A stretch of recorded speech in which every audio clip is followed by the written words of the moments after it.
அயலி சீரியலில் என்ன நடக்க போகுதுன்னு ஒரு சூப்பரான ப்ரோமோ ரிவ்யூ பார்க்கலாம் வாங்க. என்னோட ரிவ்யூ பிடிச்சிருந்தா லைக் பண்ணுங்கள். சிவா மொட்டை மாடியில் நின்றுட்டுருக்க, கீழே அவரோட அப்பா நின்றுட்டுருக்காரு. ஒரு சில பசங்க பால் விளையாடிட்டு இருக்கும்போது தெரியாமல் அந்த பால் சிவாவோட அப்பா மேலே பட்டுடும். அதுக்கப்புறம் அவர் அந்த பாலை எடுத்து வச்சுட்டு இருப்பாரு. ஒரு குட்டி பையன் அவர்கிட்ட பாலை கேட்டுட்ருப்பாங்க.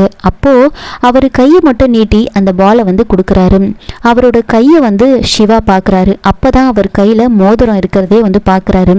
பார்த்ததுமே அவர் ஷாக் ஆகி அவரை பார்க்கறதுக்காக மேலேருந்து கீழே ஓடி வராரு. ஆனால் அதுக்குள்ளே அவர் அந்த பாலை கொடுத்துட்டு அங்கேருந்து போயிட்டுருப்பாரு. சிவா எல்லா இடத்துலையும் தேடி பார்க்க ஜமுனா சிவாவை பார்த்ததுமே ரொம்ப கோவப்பட்டு திட்டி அவர் அங்கேருந்து அனுப்பிடுறாங்க. சிவா ரொம்ப சோகமாக உட்காந்துட்டு இருக்க. இதை பற்றி அயலி கிட்ட சொல்கிறாங்க.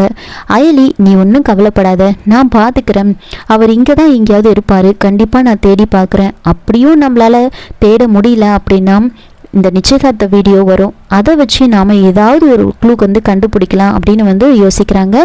அதுக்கப்புறம் அயலி எல்லாரோட கையும் பார்த்துட்ருப்பாங்க. அப்படி யாராவது மோதிரம் போட்டிருக்காங்களா அப்படின்னு வாட்ச் பண்ணிக்கிட்டே இருப்பாங்க.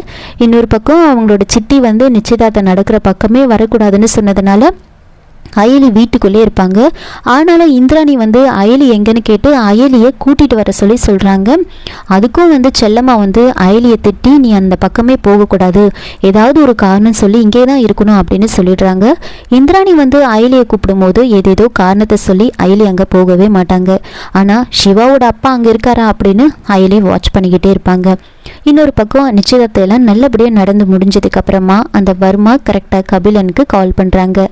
உடனே இந்திராணி அங்கே வராங்க. யார்கிட்ட பேசிகிட்டு இருக்க அப்படின்னு கேட்க, அதெல்லாம் ஒன்றும் இல்லைக்கா, என் ஃப்ரெண்ட்ஸ் பார்ட்டிக்காக வெளியில் கூப்பிடுறாங்க, ஜஸ்ட் 1 hour தான் அப்படின்னு சொல்ல, உடனே இந்திராணிக்கு அயலி மிரட்டினது ஞாபகம் வருது. உன் தம்பி இன்னைக்கு வெளியில் வந்தால் நான் அரெஸ்ட் பண்ணுவனும் இல்லை என்கவுண்டர் பண்ணுவனும் எனக்கே தெரியாது அப்படின்னு சொன்னதை யோசிச்சுக்கிட்டு, கபிலா நீ வெளியில் போனோன்னா கண்டிப்பாக உனக்கு ஆபத்து அப்படின்னு மனசுலேயே நினச்சிக்கிட்டு, இன்னைக்கு நீ எங்கேயுமே வெளியில் போகக்கூடாது, என் கூட வீட்டுக்கு தான் வரணும் அப்படின்னு ஸ்ட்ரிக்டாக சொல்கிறாங்க.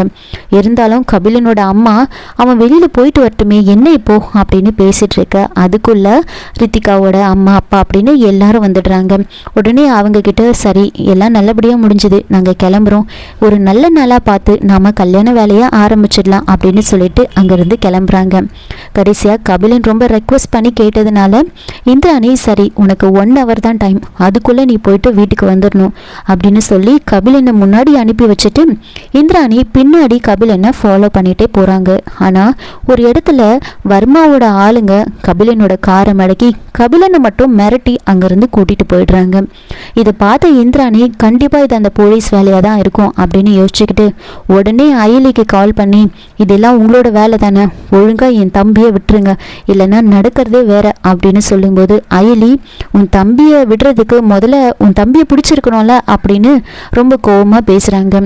இந்திராணி பயங்கரமா கோவப்பட்டு அயலி கிட்ட சொல்றாங்க, இங்க பாரு, என் தம்பி எந்த தப்பும் பண்ணல, அவனை வேணும்னே நீங்க அரெஸ்ட் பண்ணணும்னு நினைக்கிறீங்க, ஒழுங்கா விட்டுருங்க, எதுக்கு இந்த மாதிரி நாடகம் போடுறீங்க அப்படின்னு சொல்ல, அதுக்கு அயலி, இங்க பாருங்க, திருட்டுத்தனமா உங்க தம்பியை கூட்டிட்டு போகணும்னு எங்களுக்கு எந்த அவசியமும் கிடையாது அப்படின்னு சொல்ல, இந்திராணி இங்க பாருங்க, என் தம்பியை விட்டுருங்க அப்படின்னு ரொம்ப 2 பேரும் மாற்றி மாற்றி ஆர்கியூ பண்ணிட்டு இருப்பாங்க. அயலி இந்திராணி கிட்ட பேசிட்டு இருக்கிறத அவங்க வீட்டில் இருக்கிற ஜமுனா, செல்லம்மா, ரித்திகா அப்படின்னு எல்லாரும் பார்க்குறாங்க. இவ யாருக்கிட்ட இவ்வளோ கோவமாக பேசிட்டு இருக்கா அப்படின்னு பார்த்துட்டு இருக்காங்க. அயலி பேசிட்டு ஃபோனை வைக்கிறாங்க. அதுக்கப்புறமா அயலியோட ஃபோனை அவங்க எல்லாரும் எடுத்து பார்க்குறாங்க. யாருக்கிட்ட பேசியிருக்கா இவ அப்படின்னு பார்க்க, அப்போ செல்லம்மா இந்த நம்பரை உன்னோட ஃபோனில் போடு அப்படின்னு ரித்திகா கிட்ட சொல்கிறாங்க. ரித்திகா அந்த நம்பரை போட்டு பார்க்குறாங்க. ஆனால் அதுக்கப்புறம் தான் அது இந்திராணியோட நம்பர் அப்படின்னு அவங்களுக்கு தெரிய வருது. அந்த நம்பரை பார்த்ததுமே எல்லாருமே பயங்கரமாக ஷாக் ஆகுறாங்க. அப்போது இவ எதுக்காக இந்திராணி கிட்ட அவ்வளோ கோவமாக பேசிட்டு இருந்தா, அப்படி என்ன பேசியிருப்பா, என் கல்யாணத்தில் ஏதோ ஒரு பிரச்சனை பண்ணணும் தான் இவ இப்படியெல்லாம் பண்ணிட்டு இருக்கா, வெளியில் கூட நான் பார்த்தேன், இவங்க 2 பேரும் தனித்தனியாக ஃபோனில் பேசிட்டு இருக்காங்கன்னு தான் நான் நினச்சிட்டு இருக்கேன் அப்படிலாம் இதை பற்றியெல்லாம் யோசிச்சுக்கிட்டு அவங்க எல்லாரும் ஷாக் ஆகியிருப்பாங்க. அயலி இந்திராணி கிட்ட பேசிட்டு இருக்காங்கன்னு தெரிஞ்சதுமே இதோட இந்த எபிசோடு முடிச்சிருக்காங்க. என்னோட ரிவ்யூ பிடிச்சிருந்தா லைக் பண்ணுங்க, மறக்காம சப்ஸ்கிரைப் பண்ணுங்க. தேங்க்யூ.